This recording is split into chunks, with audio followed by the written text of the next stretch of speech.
Tu joues à quoi? Tomb Raider. Ça raconte quoi? Bah tu vois Lara Croft? Ouais. Bah elle s'écrase sur une île et il lui arrive plein de problèmes. Super original, c'est Lost, quoi. Boom. Headshot. Salut et bienvenue dans le tout premier numéro d'Historyboard qui aujourd'hui sera consacré à Tomb Raider, ou comme mon grand-père aime si bien l'appeler, le jeu où la fille saute les jambes écartées en tirant des coups de feu partout. Alors première question, ça se passe où? Comme précisé dans le jeu, l'action se déroule dans le Triangle du Dragon, aussi connu sous le nom de Mer du Diable, situé dans l'océan Pacifique au sud du Japon. Et tout comme le célèbre Triangle des Bermudes, qui d'ailleurs est situé à ses antipodes, la Mer du Diable est considérée comme l'une des zones les plus dangereuses au monde et est forcément liée à de nombreuses légendes. Beaucoup de bateaux de pêcheurs s'y sont fait attaquer par des dragons ou autres créatures des abysses. Quoi qu'il en soit, ils n'en sont pas revenus. Sérieusement Lara, tu t'attendais à quoi en allant faire un tour là-bas? À nager avec des dauphins roses qui chantent l'amour? Eh ben non, voilà, on va y faire un petit tour avec l'endurance, et bam! Les problèmes. Tiens d'ailleurs, si jamais un jour vous avez un bateau, ne l'appelez jamais l'endurance. Ça porte la poisse. L'autre jour en 1914, un explorateur britannique du nom de Ernest Shackleton a essayé d'aller en Antarctique avec son 3-mâts, l'endurance, et ça a fini comme ça.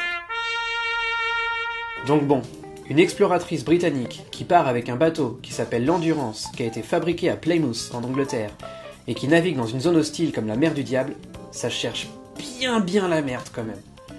Est-ce que quelqu'un m'entend? Et ça finit écrasé contre les rives du Yamatai. Oui, j'ai juste besoin de me reposer une minute. Transition toute trouvée vers notre deuxième question, le Yamatai, est-ce que ça existe? On va trouver quelque chose. Alors comme vous pouvez vous en douter, tout le monde dit que oui, mais personne sait où c'est. En tout cas, selon les écrits, il s'agit d'un ancien royaume du Japon qui serait situé soit dans la région du Kansai, soit au nord de Kyushu. Ce qui explique pourquoi... Rien ne laisse croire que le Yamatai soit autant à l'est. Tous les ouvrages de référence disent le contraire. Tiens d'ailleurs, pour revenir au début du jeu, l'Endurance semble partir de la ville de Yokohama, située ici. Tout porte donc à croire que Lara voulait partir vers l'est, avant même de prendre la mer. Ok. Donc Lara et ses amis sont partis vers l'est, hein? Bon, curiosité oblige, j'ai jeté un petit coup d'œil aux îles du secteur un minimum isolé, et forcément j'en ai trouvé aucune qui ressemble à notre bonne vieille île du Yamatai. Mais bon, ça valait quand même le coup d'essayer, non? C'est donc ce qu'on appelle une liberté artistique. C'est là que je décroche. Ce qui est déjà plus certain, c'est que toujours selon les écrits, le royaume du Yamatai était dirigé par la reine Himiko entre 188 et 248, ce qui nous amène à notre troisième question, Himiko, qui que c'est donc que ça? A priori, elle ressemblait plutôt à ça, et selon certaines théories, Himiko avait des pouvoirs. Certains parlent de pouvoirs chamaniques. qui lui permettaient de contrôler les esprits des gens. D'autres, par contre, affirment qu'elle était l'incarnation de la déesse solaire et ancêtre commun de tous les empereurs du Japon, Amaterasu, d'où son surnom de Reine solaire. Quoi qu'il en soit, fallait pas l'emmerder, ok? C'est d'ailleurs cette dernière piste qu'ont choisi de prendre les créateurs du jeu, puisqu'on y entend beaucoup parler de Himiko, la mythique reine solaire. et les habitants de l'île s'appellent les Solari. Himiko, la première reine solaire. Parce qu'il y en a d'autres en plus?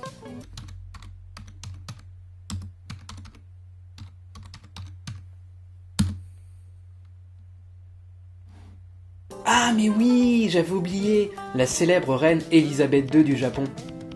Quoi? Comme Historyboard est garanti sans spoil, je vais m'arrêter là pour Tomb Raider. Merci. Allez, une dernière petite référence pour terminer qui n'a rien à voir mais qui me tient à cœur.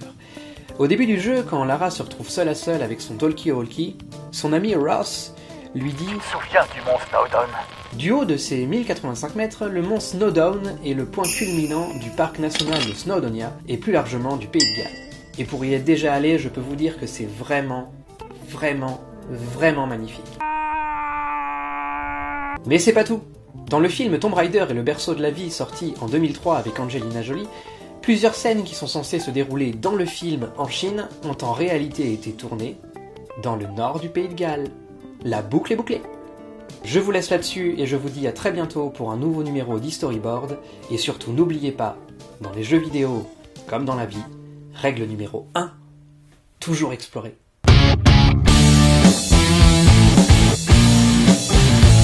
La boucle et le bouquet. La boucle et le bouquet.